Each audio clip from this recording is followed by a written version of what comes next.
I call the Honourable Luamanuvao Winnie Laban. Mr Speaker, kia ora, talofa lava and warm Pacific greetings. This will not be a happy new year for many New Zealanders as they face the prospect of an increase in GST. There are two groups that I am particularly concerned for in that regard. They are the elderly on fixed incomes and Pacific Island people. My mana electorate has a large proportion of elderly on fixed incomes and a large number of Pacific people. Those are not the only groups that will not be looking forward to a brighter future. This year will be very gloomy for many New Zealanders. That's right. In my contribution to this debate, and as Labour's spokesperson for Associate Health, Aged Care and Pacific Island Affairs, I will focus on the elderly and on Pacific people who were largely absent from the Prime Minister's address. During the Prime Minister's speech, I noticed no reference to the health and care of elderly people in New Zealand. This is very distressing because it shows that as this government looks into the future, it couldn't care less about the fate of older New Zealanders. During the 2020s, we will reach over 1 million over 65s, and we need to get aged care working properly now. I noticed in National's pre-election aged care discussion paper, Choice Not Chance for Older New Zealanders, it includes a measure to simplify and provide improved flexibility for home-based care. Yet, home-based care is being cut. Elderly people across the country are receiving phone calls from their DHBs, and unknown to them, they are being assessed for the hours of home support they receive, and in many instances, those hours are cut. In a recent example on the Kapiti Coast, a woman in her 80s was told that her home help hours would be cut by 75%. Canterbury District Health Board has cut more than 1,200 clients' home help services. Home-based care is a vital part of the aged care sector. Home-based care gives elderly people the choice to stay in their own homes and helps them to stay independent. A few hours home-based support can spell the difference between an elderly person having some independence and dignity through living at home or moving into a much more expensive rest home. Reducing home-based care does not make sense socially, and it does not make sense economically. The demise of home-based care would see thousands more elderly people needing to enter rest homes.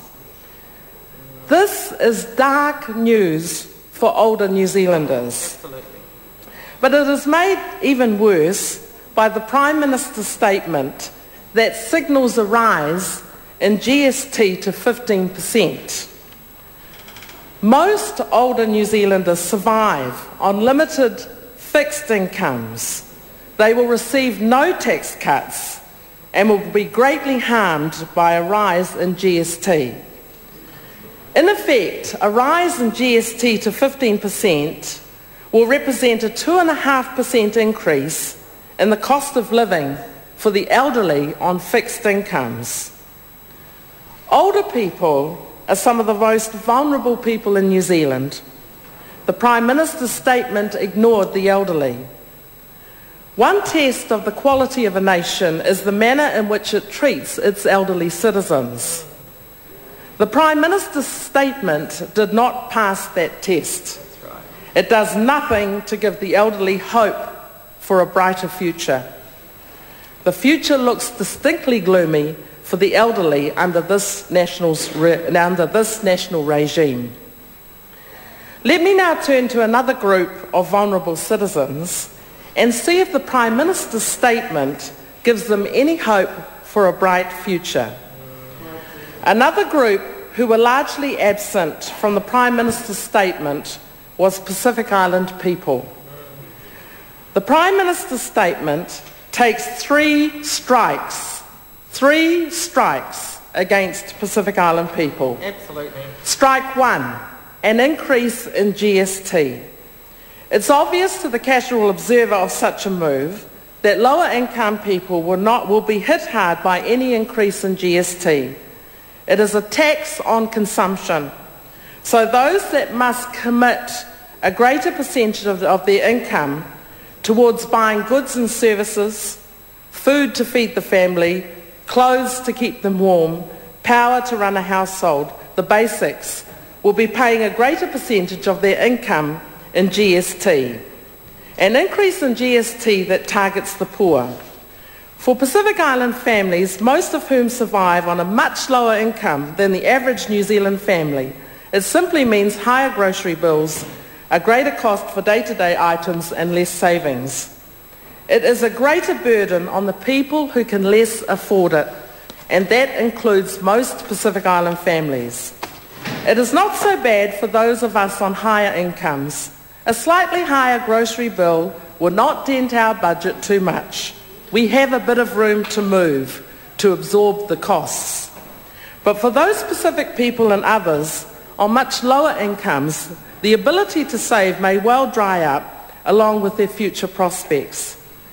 Many people even now are just borrowing to stay afloat.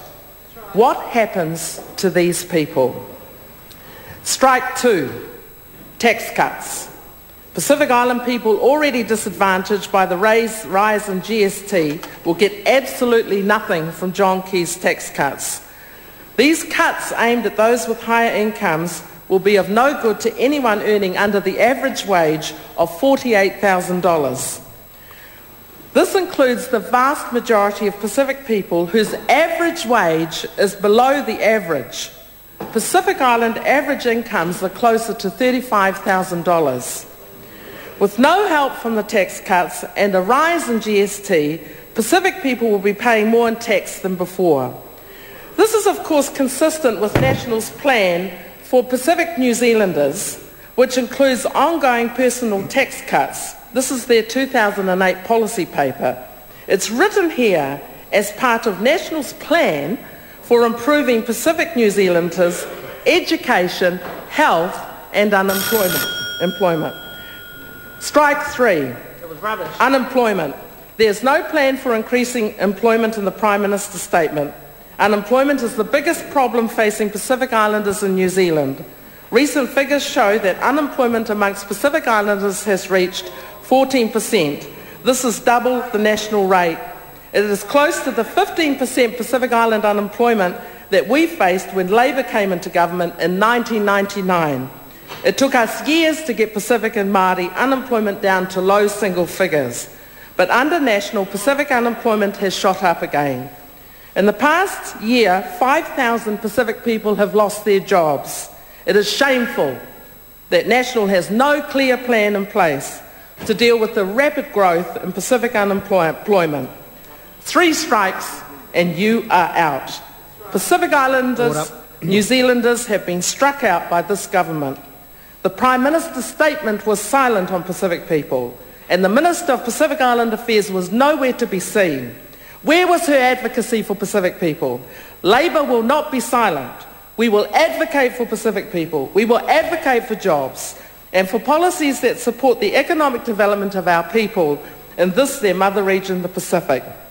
And we will advocate for the elderly so that they may live lives of dignity and have respect for their hard work and sacrifices for our generation of New Zealanders. We owe them that. The Prime Minister's statement gave no help for elderly New Zealanders. It gave no hope for Pacific Island New Zealanders.